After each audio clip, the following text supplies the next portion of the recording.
Cambridge or Oxford. No, we come and compete on the ground that we all graduated from UST. We all are Fulbright. We all are from Unilag. Now who is the best? And at that point in time, and I can assure you, that is what they have always wanted to evade, and that's why we are where we are. So we're looking at the whole system. Since we cannot fight the system the way it is, we must work out other measures. And I think this is one measure that we are looking at the direction, and I know in the coming days we'll start towing that path. Thank you so much for your insights on the report. We go straight to our next report. An All Progressive Congress chieftain, Oluwatobosun Oyintilole Tuloye, pardon me, please, has called on the federal government to release monthly allocations to the court reinstated APC elected local government chairman in Osun State. Oyintiloye made this appeal in a statement issued on Tuesday after addressing newsmen in Osogbo, the state capital.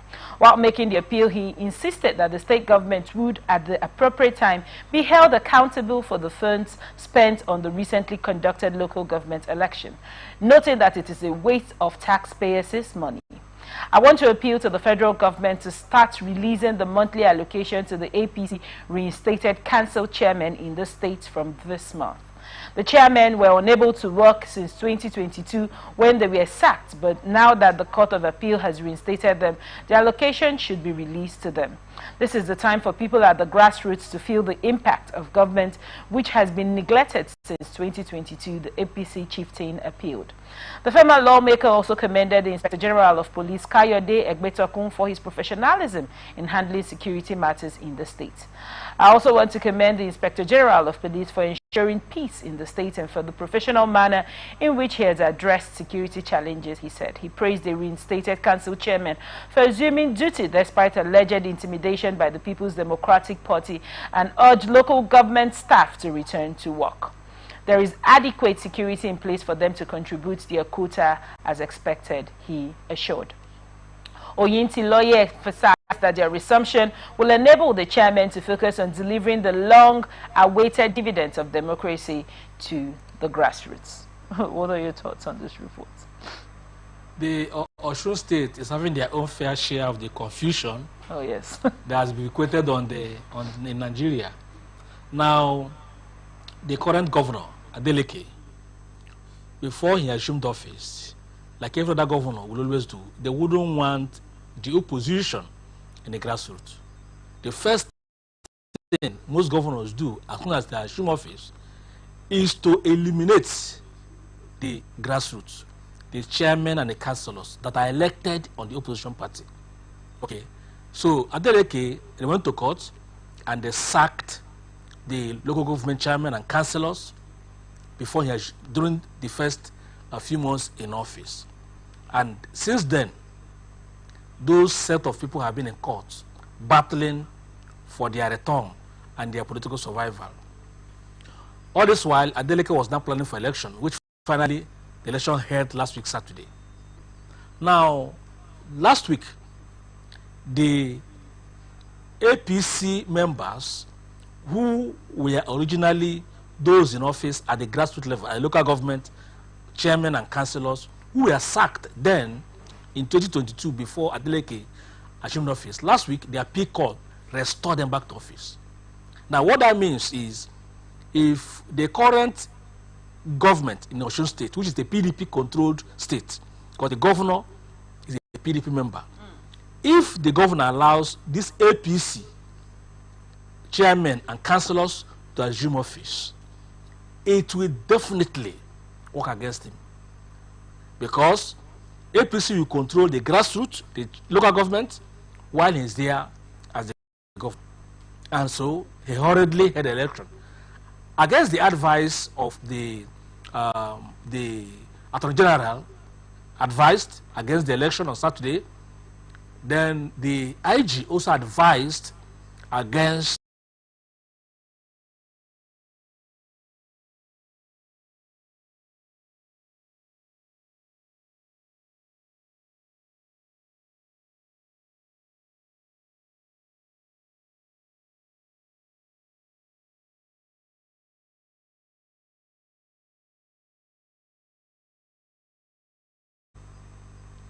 now. The State High Court gave order a day to that election that they should proceed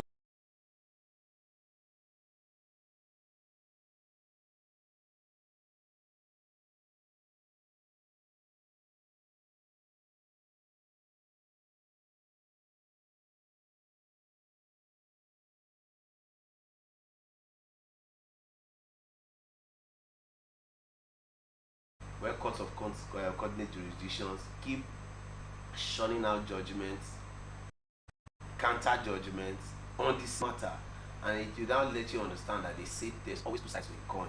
And because there's always two sides to a coin, it now, for the kind of Nigerian judicial system that we have today, it now tells you that the evil side is almost the side that the judiciary of Nigeria, as it is from public opinion, is almost panning towards, which it's not the best on the Nigerian state going forward. Like you see the judgment that is said, that is adjudged that the appeal court had upheld the restatement of the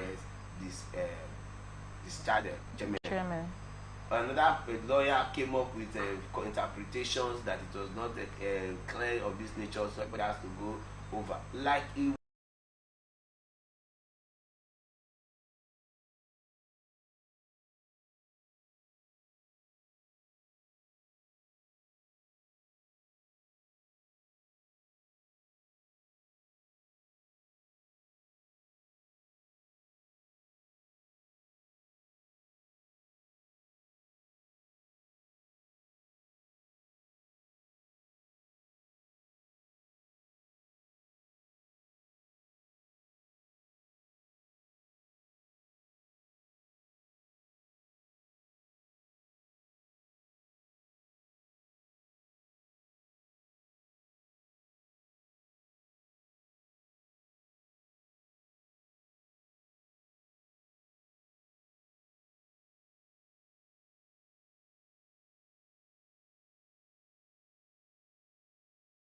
know, or the people that are in office, or the people that are found wanting by their actions and inactions that has led the state to this direction. Don't forget, on Thursday, people lost their lives in the clash between the supporters of the PDP and the APC, when the former governor brought the former chairman, asked them to go back to the office, parading themselves as chairman of the council.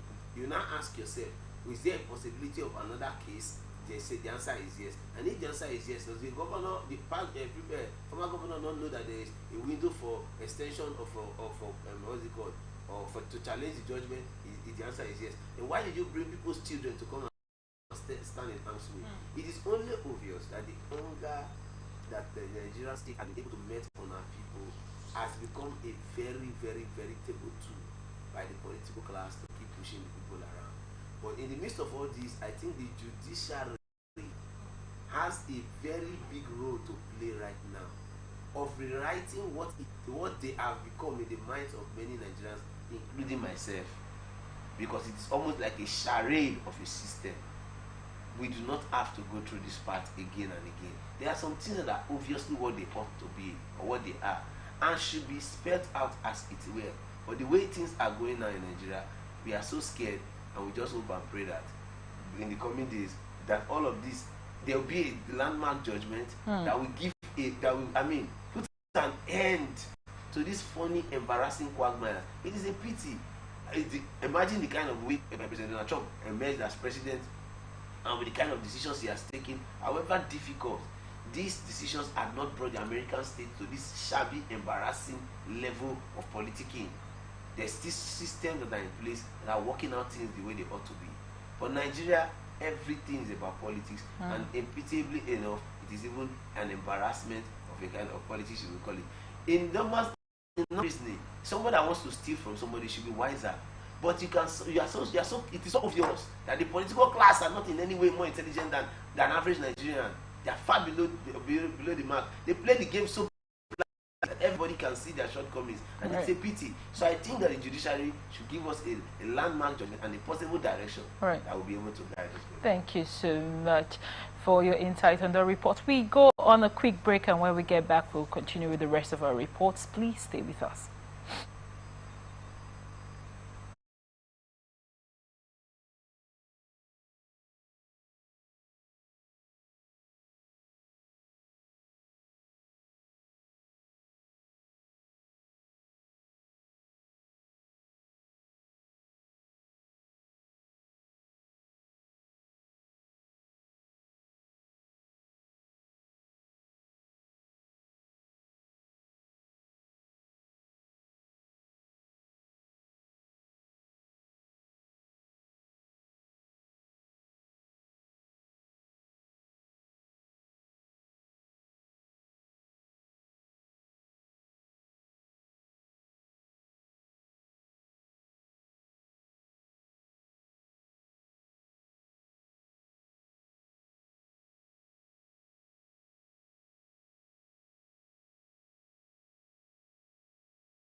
They won't agree.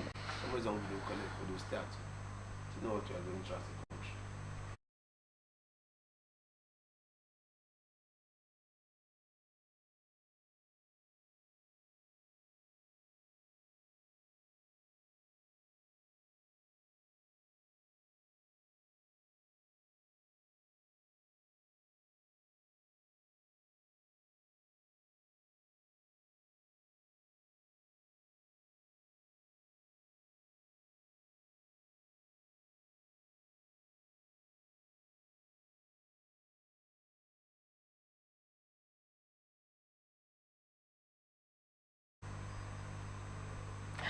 Welcome back, and thank you so much for staying with us. This is still the open conversation. New Nigeria People's Party Kano State Chapter on Monday announced the suspension of 4 of its National Assembly members for alleged anti-party activities. The Kano State NNPP Chairman Alhaji Hashimu Dangurawa named the 4 affected federal lawmakers as Senator Kawu Sumailia, Ali Madakingini, Sani Rogo, and Kabiru Ruhum. But in a joint statement, the federal lawmakers dismissed the suspension, which they described as illegal. The lawmakers described the Kano NNPP chairman Dangurawa as a political puppet of Rabiu Kwankwaso who lacks any credibility to speak on NNPP matters. They wrote his Dangurawa so-called suspension of Senator Suleiman Abdulrahman Kawu Samala, Honorable Kabiru Al-Hassan Rumu, Aliyu Sani Madakingini, and Honorable Sani Abdullahi Rogo is nothing but a fraudulent political gimmick designed to deceive the public and distract from the monumental failures of Kwankwaso's faction. The truth remains that the Abia High Court judgment of November 1st, 2024 affirmed Dr. Boniface Anibonam as the only legally recognized NNPP leader, expelling Kwankwaso and his loyalists. Their continued attempt to impose themselves on the party is nothing more than an act of political desperation. The federal lawmakers therefore called on the public to reject this circus of lies and deceit as we remain committed to strengthening the NNPP under its legitimate leadership and ensuring that the party serves the people, not the selfish ambitions of Kwankwaso and his cronies. They argue that politics should be about service, integrity, and development, not a tool for vendettas and dictatorship. Unfortunately, in Kano State, Senator Rabiu Musa Kwankwaso has turned the NNPP into his personal empire, one that disregards party unity, democratic principles, and even basic courtesy. His refusal to attend the wedding of Senator Suleiman Abdurrahman Kawu Samila's daughters and the convocation of Al-Istiqama University, Somalia, despite formal invitations, imposes his deep-seated political insecurity. On Monday, the Kano NNPP chairman had said the 4 federal lawmakers were suspended for hobnobbing with opposition figures. Dangurawa said these members were elected under the NNPP platform but have recently been acting contrary to the party's wishes, beliefs, and values. The party chairman said. Dangurawa said the suspended members were given complimentary tickets during the party elections but began to work against the party's interests after being elected. He cited a recent event where Somalia inaugurated projects at his university in Somalia without inviting party members as an indication of anti-party activities. Dongurawa expressed surprise that the attendees at the ceremony were mostly individuals who had worked against Kawu in the past, while no party members were invited. He explained that a committee would be set up to investigate the issues and address it once and for all. What are your thoughts on this report, sir? Yeah, in Kano State, we know Rabi Kwankwaso, the former governor of Kano State. He is like the godfather of the NNPP. Yes. In Kano State.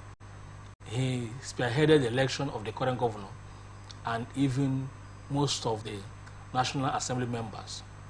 But there was an issue that led to even his own suspension. He lost grip of the national chairman of his party. And that is the case they have in Abia State, where they won and they decided to suspend Rabiu Kwankwaso. But being a veteran in the system, he has refused to back off, and his own faction controls the structure of NNPP in Kano State. Dongorowa is the state party chairman of NNPP, and most of the senators in their party, they are hobnobbing with the national that suspended Kwankwaso. And so currently the NNPP structure in Kano State is no longer happy with the senators who are hobnobbing with the national ESCO of NNPP that's against Rabiu Kwankwaso. And so they went ahead to suspend those senators from the party. So it's a whole lot of division too going on there within the NNPP in Kano State. And they, like he said, when politicians want to move, defect, they will first help create confusion and crisis where they are. So in the following few days, we will discover that few of them, mostly the senators, may likely leave and move to APC, or the Kwankwaso himself will move to APC. So they are trying to create, that's how politicians behave. The moment they are looking at the greener pastures, they will begin to create confusion where they are, so that they can give you that this is the reason why we left. But I know that the senators will not have it easy, because Kwankwaso is in the current national chairman of APC, Ganduje, is from Kano State, and it was Kwankwaso that beat him during the elections and even produced the governor of that state. So they will not have it easy with Rabiu Kwankwaso, but I see a situation where either of the factions will defect to either PDP or APC, so they can have peace in Kano State. It's as embarrassing as the other political moves and defections and suspensions have been. It's no different. Like he opined that it's a pity that whether we like it or yes, it is a battle of leadership, whether we accept it or not. But be that as it may, the decisions of the four national leaders, it's obvious that they reject the suspension. Now one would ask, to what end is the suspension? What effect has the suspension on them and their offices? That is one. Secondly, if anybody wants to defect, I think they should defect without all these noises dragging Nigerians into it. But this is the part. This is the kind of politics we play here. We have seen a PDP minister serve in the APC government. We have seen the benefits of the PDP minister in the APC government. We have seen the demerits of the PDP minister in the APC government. Now maybe we are yet to see the benefit of an NNPP stakeholder in the APC government. Maybe that is what we are, the government, that is what we are tilting towards. And that is why there is this observation or supposed belief that the present ruling party, which I for one may go to say that I have my reservations about the APC for many reasons. Today I don't know who the APC abilities are. And if anybody, a human being, like my eyes are itching me now to give me issues. If this eyes goes bad and I can't see with it, I'm a deformed person. And when you have political party at the center unable to completely galvanize the organs of what a political party should be, a lot of questions need to be asked. In the light of that, it is important and imperative that people are beginning to say that the APC is consciously creating problems in almost all other political parties. But how long are we going to play this kid and childish kind of politicking where we are not even delivering on the dividends of democracy? If we were delivering and people were seeing something good, it would be a different ball game. But as it is, I do not know the statistics upon which people come on air to say that the government is doing well. I think for me, it is important and imperative that the government should understand that going forward we need LD criticisms, LD oppositions. even in the military era, there were still some LD oppositions in the midst of guns and threats to life, and much more in the political system. And in all of this, people will say, the last time we saw Paddy government, so much money is being shared out there. And if that is what we are doing, I don't think it's the best path to follow. Thank you so much for your insight on that report. We go straight to our next report. Senator Natasha Akpoti-Uduaghan has filed a lawsuit against the President of the Senate, Senator Godswill Akpabio, for alleged defamation. Newsmen reports that Akpoti-Uduaghan raised concerns after her Senate seat was reassigned following a reshuffle triggered by the opposition members switching to the majority wing. She resisted the relocation, leading to a confrontation between her and the Senate President.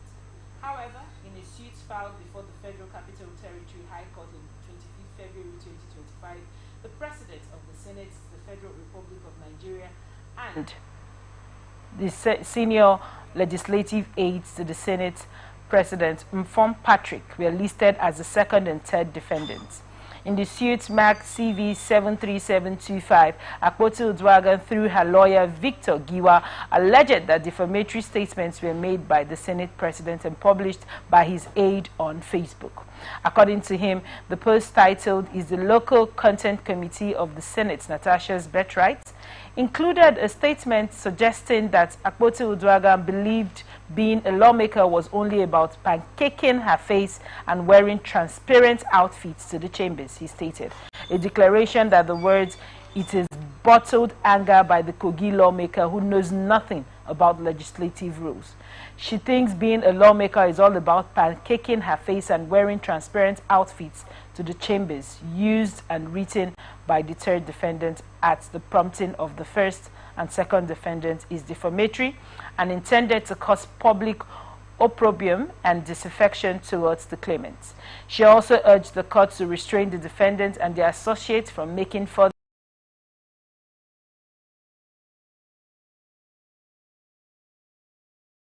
restraining the defendants, whether acting by themselves or through their agents, privies, assigns, or associates, from further publishing or causing to be published the said defamatory words or any similar publications about the claimant on social media or in any other manner capable of defaming her, she stated. Furthermore, Akpoti-Uduaghan asked the court to order the defendants to pay her 100 billion naira in general damages and 300 million naira as litigation costs, and order for the payment of the sum of 100 billion naira as general damages, and order for the payment of the sum of 300 million naira as cost of action, she prayed the court.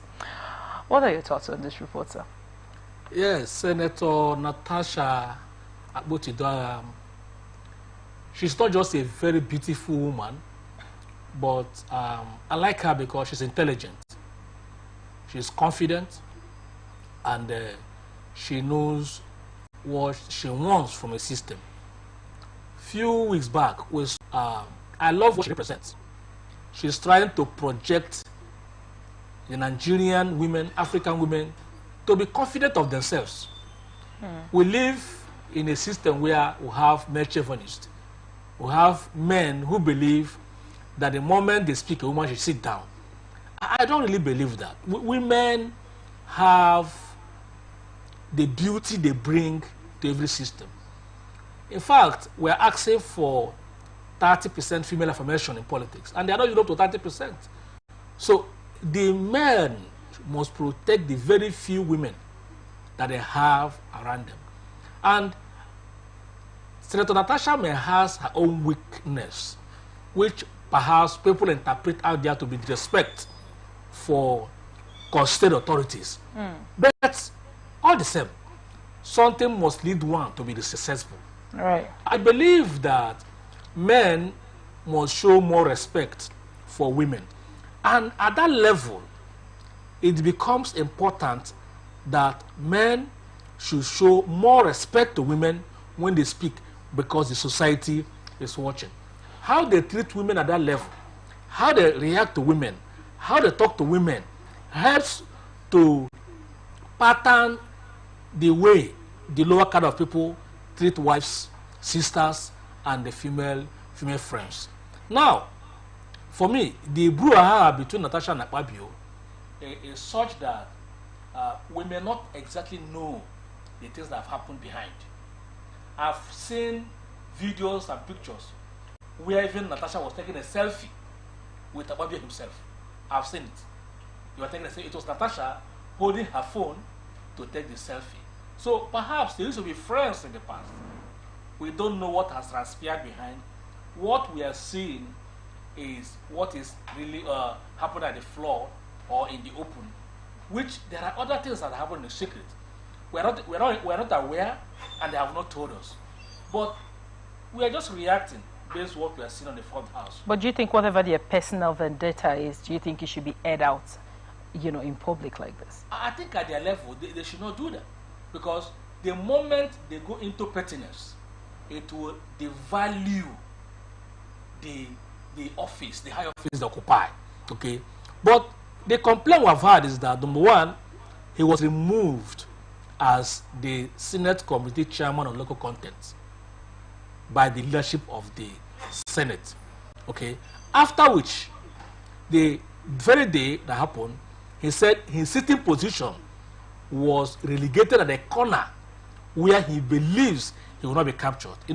If you've been to National Assembly, especially the Senate chambers, there are places where you sit and the camera will always capture you.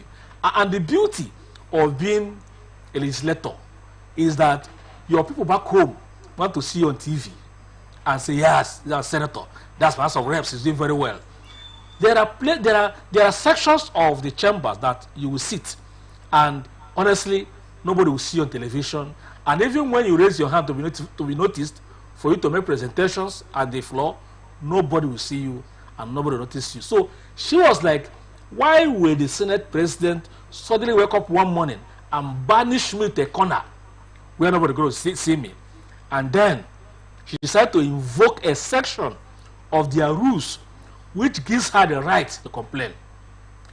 The next thing was they were not dragging for suspension. And then she invoked another section which will first allow her matter to be given to the Committee on Privileges.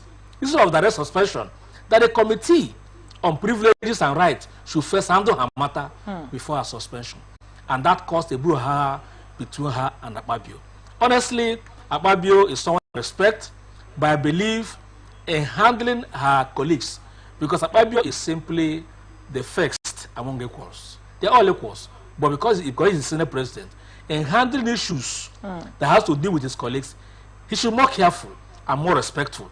Then when it comes to the senators who are women, the female senators, Akpabio should be very careful, because this is the second senator she has had an issue with. The first female senator was the woman representing Abuja senatorial district. That is Senator Kingibe. That's the first woman they had issue with, and this is the second one.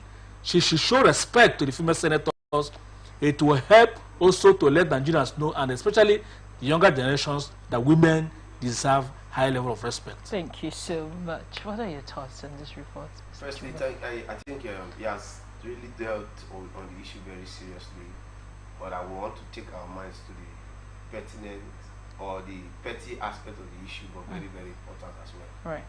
Now, 100 billion for the formation of character, it goes to tell you how much they believe that they all have in their pockets. Because if you do not know that I have 10 million, you cannot be coming to asking for 100 naira. Now, they are demanding for 100 billion for the formation of character, and 300 million as cost for legal fees. This is to tell you how these monies in this country have been spent. Whether we accept it or not, both parties, as I say this word, if the Senate president hears it, the senator herself hears it, then we all come together and try to debunk this and make a light of it. That will be fine and good going forward, no doubt. But that tells an average Nigerian how these people see money, and why the increase of fuel, even if it goes to 2,000, they don't even want to know. They're not bothered, because so much is in their coffer. Having stressed and highlighted this very, very quiet but very important aspect for everyone to look at. If you are talking about the formation of character at this level, firstly, initially in this same discussion, I made reference to an honorable member who had the temerity to insult a fellow Nigerian, called him a monkey, slapped him, I was even trying to harass him. And at the end of the day, what was the fine? What was the damages paid? But now a senator is demanding 100 billion.